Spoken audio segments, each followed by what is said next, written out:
I'm anticipating that some of the audience will say, "Don't want to hear about it. The guy's gone. Who cares?" Hmm. But I find this rather The interesting. story that will not go away. Jim Knowles sat down with Heather Dinich, correct? Mm-hmm. Yes. And so you can see the article on ESPN. I'll lead it to say this is the first thing that caught my eye was most players and coaches that are in a contract type situation make the statement, we're on a championship run. I want to focus on that. And then we'll get to the contract extension afterwards. That's typically the rhetoric that I hear. For Knowles, it was the complete opposite. So that's the first thing that hit me. Yeah, I guess we don't know to what degree he was bringing this up before the championship game. Was he actively, taking time away from the work? We talk about the work, what are they working 16, 18-hour days over there getting ready for these playoff games? No, they're just working normal days, 10, 12, whatever it is, to get ready to play a football game. And if in one 30-second moment he said to Ryan Day or Ross Bjork, hey, how about, a little something for the effort, a little something, long-term stability, I think I've earned it. And that was it, then I don't have a big problem with that. I honestly don't. And, to make the national championship game and the way the defense played after the Oregon game, he earned it. Flat out earned it. Now, if Ryan Day didn't want him around anymore, then whatever. But I think when 2 days goes by after the championship game, if he had made it known, as everyone's alleging, that he wanted an extension and a raise, and 2 days goes by and no one said boo about it, then, you got to look out for number one sometimes in this world. And I don't have a problem with it. I mean, I really don't. I don't know what's been made of this thing. I have fatigue from it. I didn't read the Dinich article, haven't watched the video of an interview if there was one. Don't care at this point. It's like past the point of me, wondering about it. But, I don't for 1 minute believe he held up preparation for the bowl game or the championship game to talk about a contract. But if he did say at some point along the line, hey, I expect to be taken care of here, I don't have a problem with that either. So, these are grown men. These are adults. It's a big boy industry. And, he delivered results and he deserved to be compensated and taken care of for the results that he got. If Ryan Day wanted to wait till the game was over to deal with it, I certainly understand that as well. I don't think it stopped anybody. Obviously, they didn't lose any of these games. I mean, they won them all going away. So, with the defense, playing outstanding in all four of the games. So, I don't think it's that big of a deal. I think the Ohio State would have made him the highest paid DC, basically, because of maybe their offer was less, but it's probably still more than any other DC was making, maybe. But the idea that he wants to be extended when he's already under contract before a championship is won, and wants to get something signed, and not that he wasn't holding anything up, he was just like, hey, I'd like this to happen, and it didn't.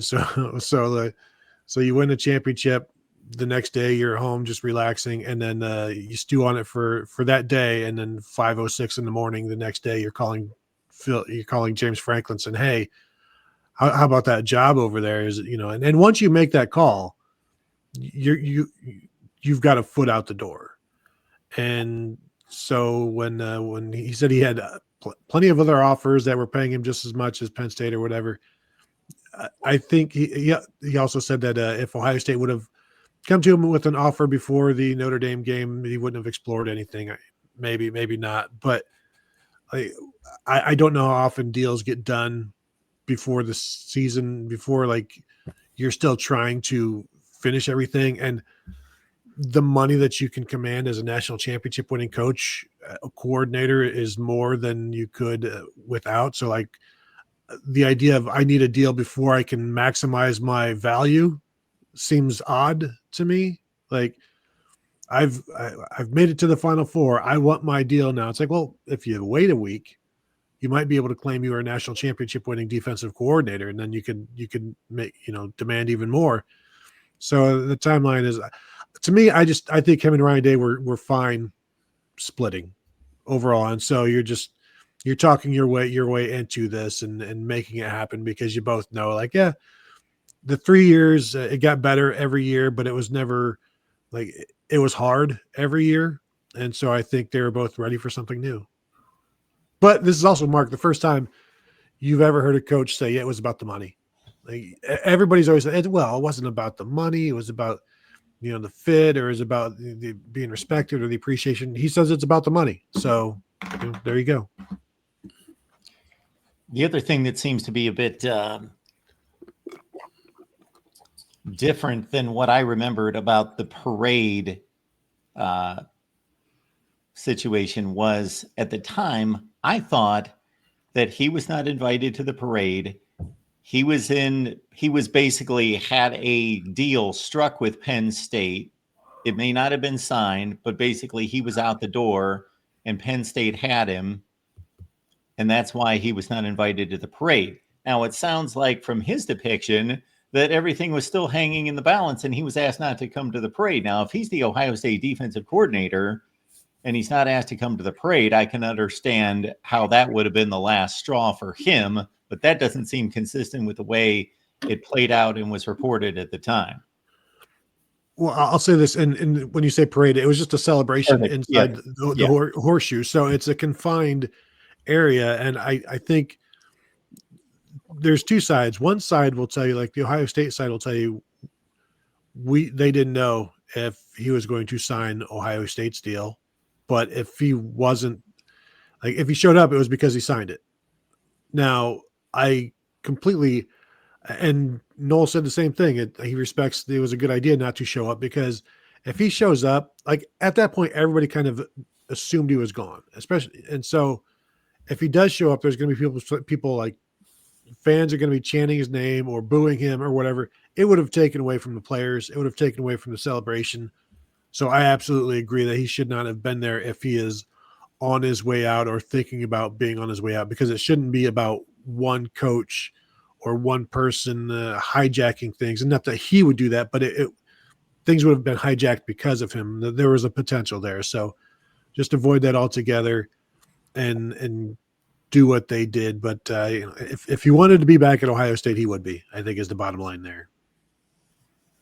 I was searching for another point in this that I wanted to get to that I'm not finding, that seemed inconsistent with the way Franklin phrased the pursuit versus Knowles. But anyway, it's pretty obvious. Knowles gave him a call at 5 a.m. because James Franklin was not considering that Jim Knowles would be available for this job. And he was looking at like 5 or 6 other guys at the time. What I've found more interesting than anything going forward in this article is the self-scouting and the scouting of the other team, talking about, this is what I've done at Penn State now, is I've sat down with James Franklin. I've sat down with Drew Aller. We've looked at the last 2 Ohio State games, and I've been brutally honest about how we viewed this team, this offense, who we thought the playmakers were, who could be ignored. And, these are the tendencies we saw out of Aller that we took advantage of. Yeah, that's tremendous value for them to make the improvements that Aller needs to make the next step. I mean, obviously they won a couple playoff games, but, they're not exactly where they, want or need to be yet as a program. And as witnessed by the fact that Franklin was still getting catcalled by his own fans at the spring game. The poor man made the Final Four, and they are still catcalling him down there by that iron gate, that godforsaken iron gate at that one end zone. But, I don't remember, did Joe Paterno come out of the iron gate, or was that something new that was added in the last 15 years? But at any rate, Iron Gate University over there.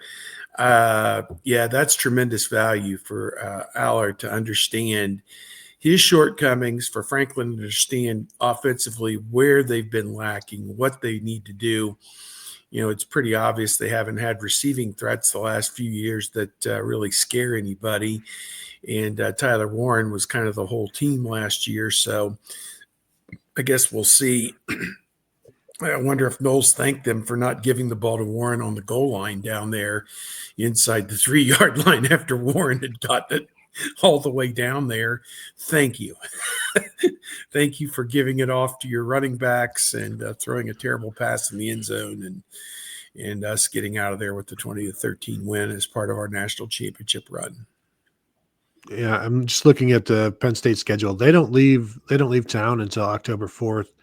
They've got the non-conference schedule that Ohio State had last year and that Michigan had the 2 years prior, where it's Nevada, Florida International, and Villanova. Oof. And then they have a week off before Oregon comes to town, the fifth week of the season, which is going to be a fantastic game. And that's one that if you don't win that one, then the fan base kind of will start to get upset, because there's only there's the Oregon game, they're at Iowa, they're at Ohio State, and they're at Michigan State. Everything else is at home or winnable. So this should be a 10-2 season, almost at the very least, for Penn State. So they'll be in the playoffs again. But with this fan base getting there, and I feel like even the road that they got, they're not going to get credit for the wins because of the seed situation.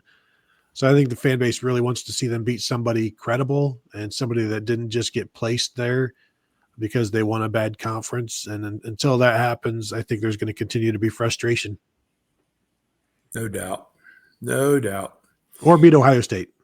Yeah, beat Ohio State's a big one for them. It's kind of like Ohio State having to beat Michigan this year. It's something that really needs to happen.